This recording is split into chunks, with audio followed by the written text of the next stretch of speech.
आभी अब झील में गिरते तिनकों और पत्तों से ज्यादा इंसानों से डरने लगी है। उनके व्यवहार को लेकर परेशान होती है। दिन भर कितने लोग यहाँ घूमने आते हैं। कोई पेड़ों की ओट में बैठे खाते पीते हैं और वही प्लास्टिक के लिफाफे, चिप्स और पानी की खाली बोतलें फेंक कर चल देते हैं।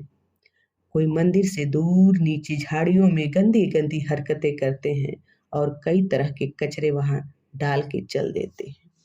वे देवदारुओं की वरिष्ठता से नहीं डरते। उन्हें बान के पेड़ों की राष्ट्रीयता से कोई लेना देना नहीं। उन्हें बूढ़ी नागिन माँ से भी शर्म महसूस नहीं होती। अभी सब कुछ देखती रहती है। उसके लिए इन बातों का समाधान नामुमकिन है। यह नई दुनियादारी उसे हैरान परेशान किए रखती है। उसके एकांत में यह बाहरी दखल बर्दाश्त से बाहर है। पर वह कर भी क्या सकती है। वह तो बस अपना काम जानती है। आभी के लिए यह प्लास्टिक का कचरा आफत बन गया है।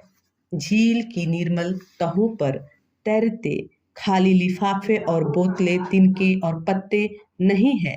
ये उनके अपने जंगल के किसी पेड़ में नहीं उगते। ये देवदार, चीड़, बान या बुरांस की टहनियों से नहीं झरते। ये वहां की धारों में बिछी घासड़ियों में लहराते घास के तिनके नहीं हैं, जिनके खोहों में आभी घोंसले बनाकर बच्चे जनती है। यह किसी अजनबी जंगल का कचरा है जो इंसानों के झोले से निकलता है। वह जोर जोर से चहचहाती है, तड़फड़ाती है। कई आभियां फिर उसकी चहचहाटे सुनकर वहां पहुंच जाती हैं। वे जानती हैं उसने उन्हें क्यों बुलाया है।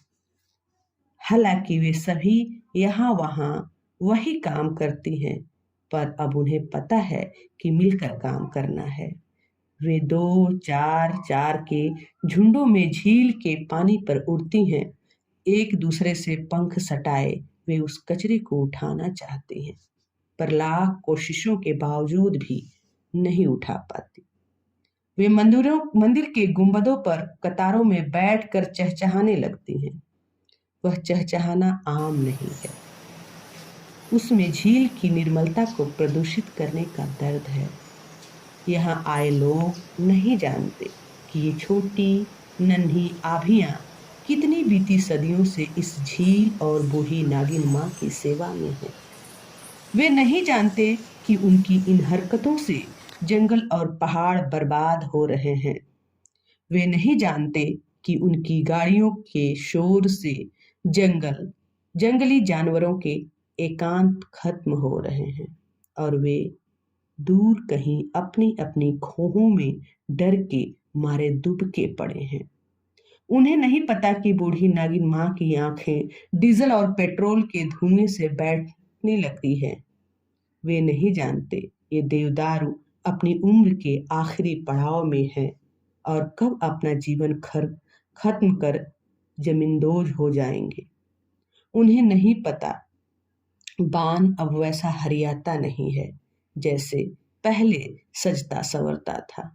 उन्हें नहीं मालूम कि अब बुरांश भी नहीं खिलता।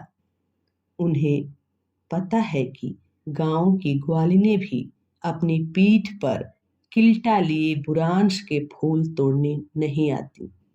वे डरने लगती हैं कहीं वे आदमी नुमा जानवरों के वहशीपन का शिकार न हो जाएं।